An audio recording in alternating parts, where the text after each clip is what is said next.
Welcome to the Deep Dive. Today, we're diving into Turkey, a country that literally straddles Europe and Asia. Right. Our mission is to sort of unpack what makes it tick, its geography, culture, history, pulling out the key things for you. The first thing that jumps out, really, is Istanbul. This huge city sitting right there on two continents. It really does. It's an immediate hook. Yeah, sets the scene perfectly for Turkey's whole, unique position. Absolutely. And it's funny, people are often surprised that Ankara is actually the capital, not Istanbul. That's true. It just hints that there's more to the geography than just that one famous city split in two. Definitely. And that split, Istanbul straddling the Bosphorus, it's not just symbolic.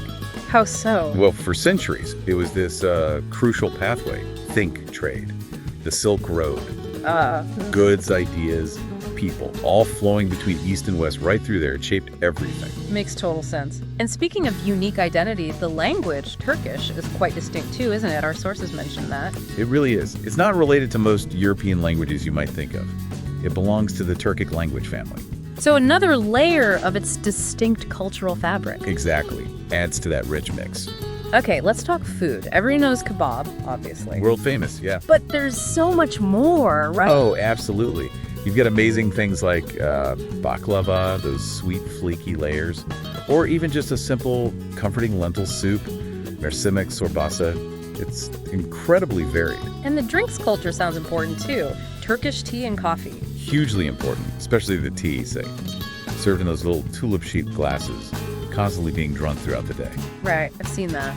It feels like more than just grabbing a quick drink. It is. It's very social. It's about hospitality, taking a moment, sharing time. Less about a quick caffeine fix, more about connection. Nice. Okay, shifting gears a bit. History. Turkey is just packed with ancient sites. Troy, Ephesus, legendary names. Seriously legendary. These places aren't just ruins.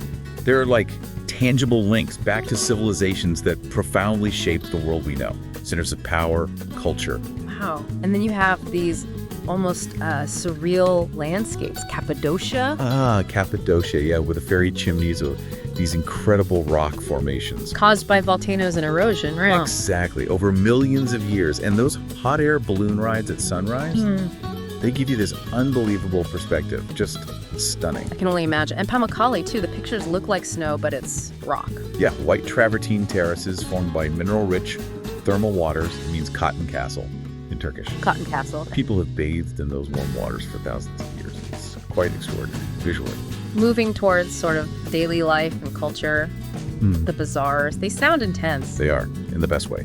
Vibrant, noisy, full of smells, spices, sweets. You can find beautiful handmade crafts, textiles. And haggling is part of it. Oh yeah, definitely. It's a whole experience. They're not just markets. They're like the living heart of the cities, real cultural hubs. So, pulling it all together, it really seems like Turkey's position right between these two continents is the key thread running through everything. I think that's spot on. It's shaped the land, the language, the food, the history, the culture, the people.